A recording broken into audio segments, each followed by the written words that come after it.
کی صورت میں بلوچستان سے لے کے پختونخوا تک ایک بار پھر وہ خطرہ نظر آ رہا ہے. یہ دہشت گردی کا خطرہ ایک نیشنل سیکیورٹی کرائسس بن چکا ہے. ان کا مقابلہ کرنے کے لیے جو سب سے پہلے کام ہے وہ یہ کہ تمام پاکستان متحد ہو، تمام پاکستان ایک پیج پہ ہو، تاکہ ہم مل کے ان کا مقابلہ کریں. قومی معاملات پر اتفاق رائے ناگزیر ہے، ملکی مفادات کے لیے اجتماعی فیصلے کیے جائیں. Chairman Peoples Party Bilawal Bhutto کا گورنر ہاؤس پنجاب میں خطاب. خیبر پختونخوا اور بلوچستان کی صورتحال پر اظہار تشویش، خصوصی توجہ دینے کا مطالبہ. کہا دہشت گردوں کا مقابلہ کرنے کے لیے متحد ہونا ہوگا. حکومت قومی سلامتی کمیٹی کا ایک اور اجلاس بلائے. پی ٹی آئی کو بھی شرکت کی دعوت دی جائے.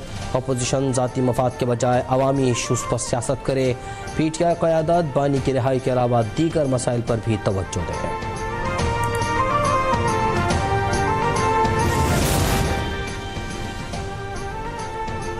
وزیر اعظم شہباز شریف نے جدید طریقے سے آلو کے بیج کی تیاری اور ایروپونک کمپلیکس کا افتتاح کر دیا.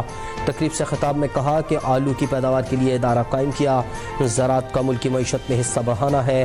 آلو کا بہترین بیج کسانوں کو مہیا کیا جائے گا، اس سے پیداوار میں اضافہ ہوگا. بہترین بیج، کھاد اور معیاری ادویات کی بروقت فراہمی سے زرعی انقلاب آئے گا. وزیر اعظم کا 1000 زرعی گریجویٹس کو تربیت کے لیے چین بھیجنے کا اعلان.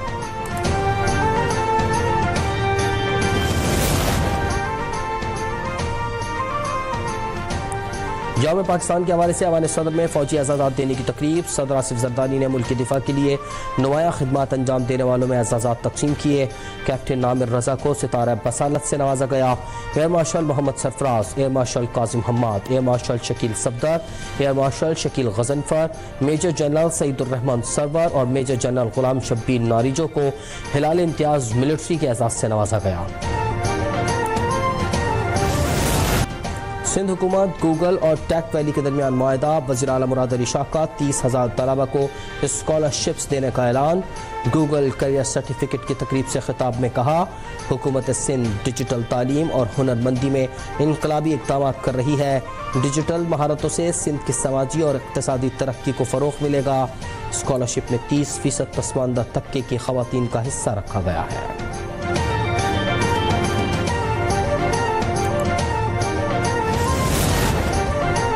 پیپلز پارٹی سندھ کے حقوق کی محافظ ہے. متنازع کینالز کی تعمیر کی اجازت نہیں دیں گے. سندھ کے سینئر وزیر شجیل انعام میمن کا دو ٹوک پیغام.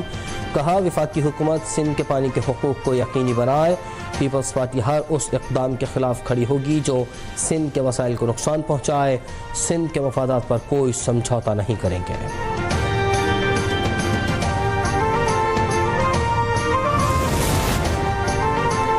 IMF نے بجلی میں کمی کا حکومتی منصوبہ مسترد کر دیا. FBR کا جائیداد کی خرید و فروخت پر ٹیکس کی شرح کم کرنے سے بھی انکار. پاکستان میں IMF کے سربراہ ماہر بینچی نے کہا کہ مارچ 2025 کے ٹیکس اہداف کم کرنے پر اتفاق نہیں کیا گیا. IMF کی کلائمیٹ فائنانس کو فنڈ سہولت میں شامل کرنے پر آمادگی. ریزیلینس اینڈ سسٹینیبلٹی فیسلٹی کے تحت کلائمیٹ فائنانس کی پیشکش کی جائے گی.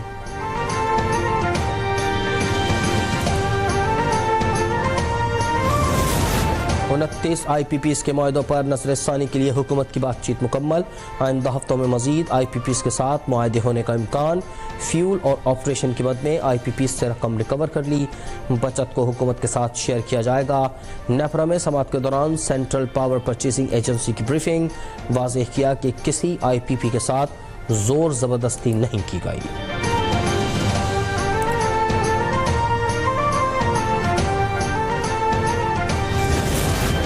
اسلام آباد ہائی کورٹ نے بانی PTI سے ہفتے میں 2 دن ملاقات بحال کر دی. میڈیا ٹاک نہ کرنے کا حکم.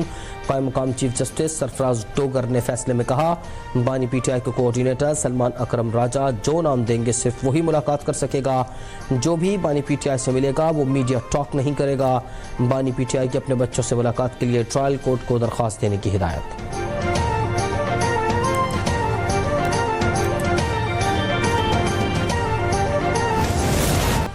سعودی حکومت نے حج 2025 کے زائرین کے لیے میننجائٹس ویکسین لازمی قرار دے دی۔ سعودی وزارت حج و عمرہ کے مطابق ویکسینیشن کے بغیر کسی کو بھی حج کرنے کی اجازت نہیں دی جائے گی۔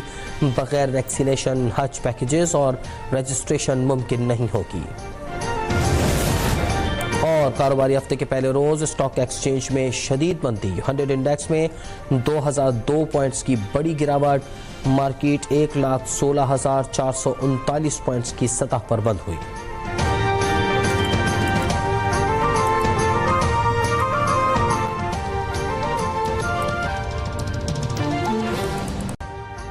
ابھی سبسکرائب کریں تاکہ کوئی خبر رہ نہ جائے۔